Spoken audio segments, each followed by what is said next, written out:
Ketika Rasulullah SAW itu olahraga, jihad, bergulat, perang, berkuda, memanah. Kemudian Aisyah memperhatikan dan kemudian memegang perutnya. Apa kata Aisyah? Perutnya ada segi 6, kotak-kotak dan keras. Artinya apa? Dibayangkan, berarti tubuh Rasulullah SAW itu six pack.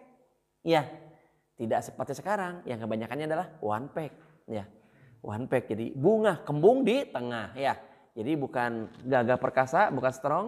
Ya, tapi sudah mulai banyak yang melehoy.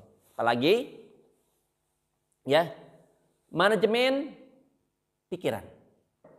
Ya, manajemen pikiran. Ya, Rasulullah SAW termasuk yang betul-betul bersikap jangan sampai memperlihatkan stresnya di hadapan publik, di hadapan umum.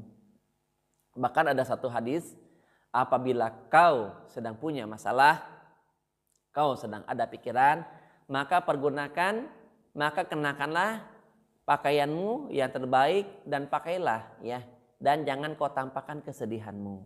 Masya Allah. Kemudian, ya, jenis hiburan. Ternyata hiburannya Rasulullah SAW adalah jihad fisabilillah. Seperti itu. Ini tindakan preventifnya. Terus, ya, ini ada satu ungkapan, ya, satu ungkapan dari Syekh Ibnu Qayyim Al-Jauziyah dalam kitabnya Zadul Ma'ad. Selama bisa mengobati dengan makanan, maka tidak perlu menggunakan obat. Ya. Selama masih bisa menggunakan makanan, maka tidak perlu menggunakan obat. Ya, selama bisa obat dengan dosis sederhana dan jenis sederhana, maka tak perlu kita menggunakan dosis yang tinggi. Bab 4 halaman 9. Ya. Para pemirsa rahimakumullah, itu tindakan-tindakan preventif. Tindakan kuratifnya, ya, ternyata ada beberapa yang Rasulullah Shallallahu Alaihi Wasallam meresepkan. Misalnya tadi yang sudah diungkapkan, meresepkan madu. Suatu hari, ya, ada seorang Arab Baduy. Ada seorang Arab Baduy sakit. Arab Baduy sakit perut. Arab Baduy sakit perut. Datang ke Rasulullah SAW. Ya Rasul, saudaraku sakit. Apa kata Rasul? Minum madu. Satu kali datang. Besoknya datang masih sakit. Apa kata Nabi? Minum madu. Datang lagi besok. Ya Rasul, masih sakit saudaraku. Masih sakit. Apa kata Rasul? Minum madu. Hari keempatnya datang lagi. Apa kata Nabi Muhammad SAW? Benarlah madu. Dustalah perut saudaramu. Sudah dapat dipahami? Tadi ada yang bertanya kepada Ana. Qadarullah, siang tadi ada beberapa klien dengan gangguan gastritis, gangguan lambung. Pak Rahmat, saudaraku itu, kalau dia minum madu, ngurel dia. Bapak, saudara bapak minum madu udah berapa kali? Baru satu kali sih, Pak. Pernah ada seorang praktisi tibur nabawi. Dia yakin seyakin-yakinnya dengan hadis Nabi. Dia yakin seyakin-yakinnya dengan resep apa yang sudah Rasulullah SAW ungkapkan. Tapi dia juga sebenarnya agak-agak takut. Agak-agak farno gitu. Dengan dia minum madu. Kenapa? Karena setiap dia minum madu, dia akan merasa mules, mual, dan pedih. Ya, tapi kemudian dia coba. Hari pertama mules, hari kedua mules, hari ketiga mules, 4, 5, 6.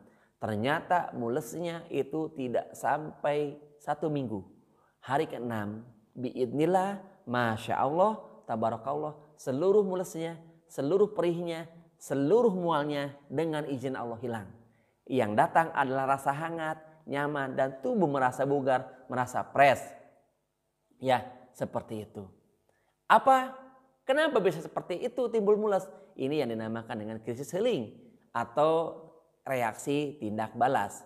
Ya, reaksi sesaat dari tubuh yang sudah penuh dengan masalah, dengan kes, ya, dengan oksidan, dengan toksin. ketika datang madu terjadi penetrasi ya, kemudian ada reaksi mirip seperti kita jatuh, lecet berdarah. Ya, lecet berdarah jatuh. Nah, kita kasih baik herbal, dikasih madu, dikasih habas sauda, dikasih minyak zaitun, atau dikasih betadin. Pedih. Pedihnya itu bukan pedih menambah parah penyakit. Pedihnya itu adalah reaksi untuk ke arah kesembuhan. Atau semisal kayak kita jatuh ke seleo ya, jeplak ke seleo. Pas dibenerin gimana rasanya? Sakit kan? Sakit. Sakitnya itu sakit mau sembuh, sakit tambah parah. Sakit mau sembuh insya Allah. Nah seperti itu. Ya, contoh datang minum madu. Insya Allah benarlah madu, salahlah perut saudaramu. 2015 saya dengan anak saya yang sulung bernama Pak Is Abdullah waktu itu ke Bandung. Ikut daurah Tibun Nabawi Tuan Haji Ismail. Ya, bulan Ramadan itu. Masya Allah, pertengahan Ramadan ya, Masya Allah di Bandung, di Gedung Wakafro. Qadarullah, Ana bertanya sama Tuan Haji. Kata Tuan Haji, halia atau jahe atau ginger adalah Tibun Nabawi. Insya Allah, banyak manfaat, banyak khasiat, banyak faedah dari kita minum halia tersebut. Minum jahe tersebut, minum ginger tersebut. Saya bertanya, ya Tuan, ya silakan apa yang mau tanyakan. Beberapa pasien saya kalau pas minum jahe yang dirasakan adalah mual, panas, pedih. Apakah salahnya jahe? Apakah salahnya pasien saya? Apa kata Tuan Haji? Insya Allah yang benar adalah jahe. Karena jahe adalah minuman pertama yang akan Allah suguhkan kepada para ahli surga saat nanti datang ke surganya. Insya Allah. Alhamdulillah. Masya Allah. Nah, jadi kalau ada orang yang alergi dengan jahe, bukan yang salah jahenya. Yang salah siapanya? Orang tersebut. Pasti punya case dia. Pasti punya masalah dia. Pasti punya problem. Seperti itu. Ya. Terus, ya, itu obat medisnya. Bisa juga nanti dengan bekam. Kita bahas bekam. Insya Allah pada sesi selepas ini. Apa itu hijamah? Ya. Apa itu dalilnya? Ya. Apa itu manfaatnya? Insya Allah ya.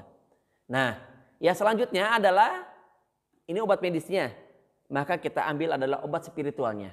Di antaranya sedekah. As-shadaqatu tanfa'ul bala. Sedekah itu mencegah daripada bala. Bahkan sedekah itu insya Allah menyehatkan. Kemudian ruqyah syar'iyyah. Ya, insya Allah kita juga akan bahas nanti di sesi berikutnya tentang ruqyah syar'iyyah. Ya. Apalagi ya yang akan kita bahas nanti insya Allah adalah tentang saum. Apa manfaat dari saum? Ya. Kemudian syukur nikmat. Sabar pula.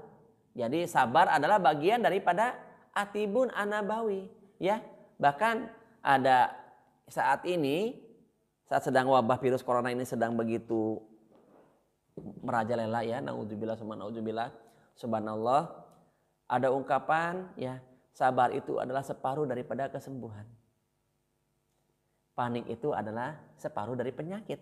Ya, tenang itu adalah insya Allah bagian daripada solusi.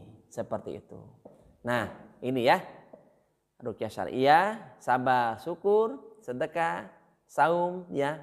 Kemudian nanti ada juga tilawah Quran, ada juga nanti kita husnul jiwar, birrul walidain, ya, insya Allah. Ibnu Hajar ya dalam kitabnya Fathul Bari, beliau mengatakan pengobatan Nabi yakin menyembuhkan karena bersumber dari wahyu. A'udzubillahi minasyaitonirrajim. Bismillahirrahmanirrahim. Wa ma yantiqu anil huwa in huwa illa wahyu yuha. An-Najm ayat 2 dan 3 ya. Adapun pengobatan lain kebanyakan adalah perkiraan, pengalaman dan persangkaan belaka saja. Seperti itu. Baik ya. Para pemirsa yang dirahmati Allah ya.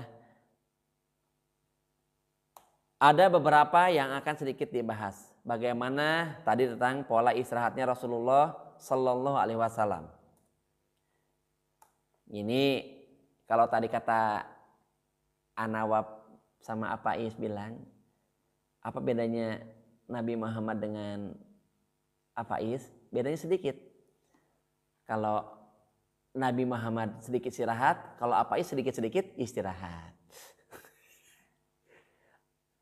Kalau Nabi Muhammad sedikit makan, Apais sedikit-sedikit makan. Nah, contoh saja ya. Ini ada yang luar biasa dari pola istirahatnya Rasulullah SAW. Rasulullah SAW ternyata tidak tidur sebelum Isya. Dan pada Isya tidur, artinya Rasulullah SAW tidak melek. Tidak begadang. Hampir pasti bangun sebelum subuh. Kemudian tidurnya berkualitas, dipadamkan lampu. Nanti ada penjelasan mengapa memadamkan lampu itu begitu bermanfaat. Ya, Masya Allah. Baik, para pemirsa yang dirahmati Allah, ya, ini pengantar pertama apa itu Atibun Nabawi.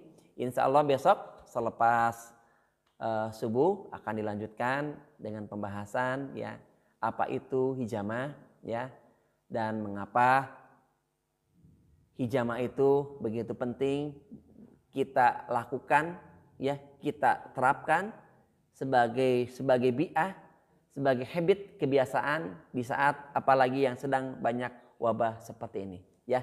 Semoga bermanfaat ya pembahasan pembukaan dari iftitah muqaddimah Atibun An-Nabawi ini ya. Akhirul kalam ya. Subhanakallahumma wa bihamdika asyhadu alla ilaha illa anta astaghfiruka wa atubu ilaika. Assalamualaikum warahmatullahi wabarakatuh.